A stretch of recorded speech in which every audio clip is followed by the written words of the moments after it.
You want to be thinking about this third vulnerability, right? Anytime we're playing this game, I'm looking to get Carl's shoulder on the mat. So all you're looking for. I'm never coming up. Take a back a step, Carl.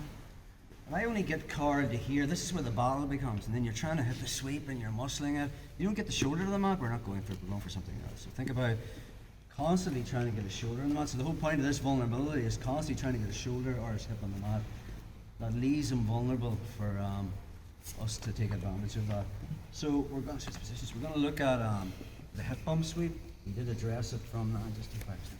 We did address it from the side scissor, whereby when I brought this across and got into my side, getting the arm across the center line, and Carl ripped it back. I was coming up with him and turning my hips. And for that, that's one way of getting it. I'll just go in your direction. Danaher says the hip bump sweep is the strongest mechanical sweep from close guard. But if you look at the stats in competition, it's not getting hit a lot, mainly because of 3 battles. If Carl tries to come up and hip bump me, I can use my hands to stop him. He needs that clear route to come up, and he has the sweep. If he gets past the battle of the hands, use my head to keep him down. And then the third battle is, if he actually does that, I can body lock him, put him down again. So it's not that the sweep is mechanically strong if you get into the right position, but the problem is getting there.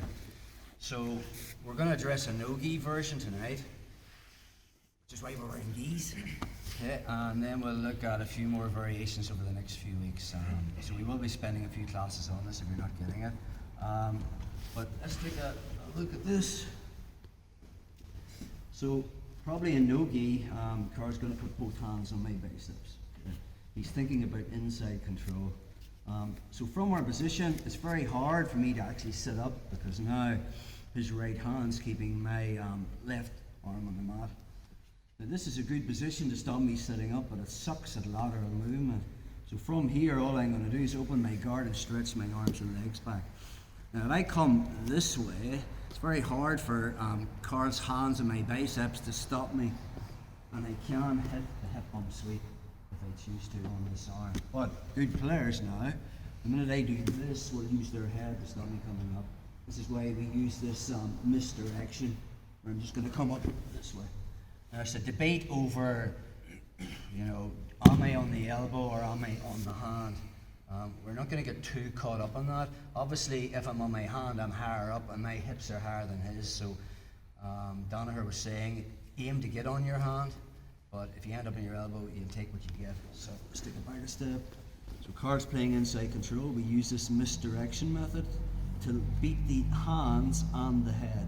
So I open my guard, I stretch my arms back, even though Carl's hands are still following me. I come this way, and now his head stops me from sitting up. I immediately turn my hip, and now I'm up. If I on an elbow, that's okay, but I would ideally like to get to my hand. Now from there, my chest is pointing straight up. Another thing people do when they're going for this hip bump sweep, they think they're knocking the person backwards, or they think they're knocking the person to the side. So if you think about, I'm facing south here, I want to actually be sweeping Carl north. See the way my head's facing this way? I want it facing this way when I finish the sweep. I do not want to be going west or south, which is a common mistake. Even if I get that crossover hook, I'm not putting Carl back that way, and I'm not rolling him to my side. I'm actually taking him forward, if that makes sense. So let's look at how to deal with the body lock. So Carl's playing inside control. We use this misdirection method. I open my guard, I stretch my arms out. He's following me with his hands. I come one way. If he doesn't use his head, I'll attack the sweep on this side, but if he's using his head to stop my body coming up, I just immediately come up this way to my hand. Now if I stay here, and again I'll be looking to tie up this arm so Carl's no base, I'll be widening my leg so he can't flare his knee to stop himself getting swept.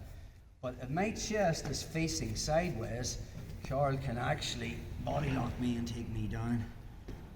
The detail is, when I get to here, I turn my chest towards the ground. Okay? So Carl tries the body lock now. I'm over. Okay?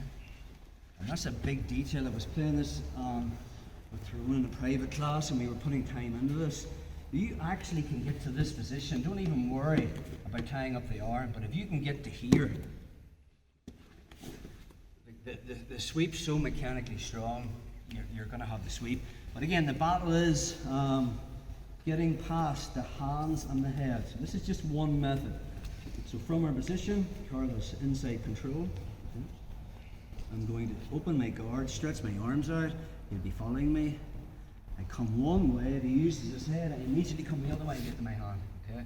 Again, I can collect this. That's good. I widen my knee, and now it's a very similar concept to the floor sweep. I want to get my hips higher than Carl's. My hips are over Carl's, and I want to put him on a hip. Okay, that's the goal of the hip bump sweep. I want to put him on his hip. So from there, when I widen this knee and engage my hip, my chest is facing towards the ground, and then I just take a big step. He's over. And you can play around with it. Don't worry if you just don't get it tonight. We'll be looking at it over the next few classes. So inside control, open my guard, misdirect, come one way, then the other way. Turn my chest down, collect the arm, take a step. Okay. So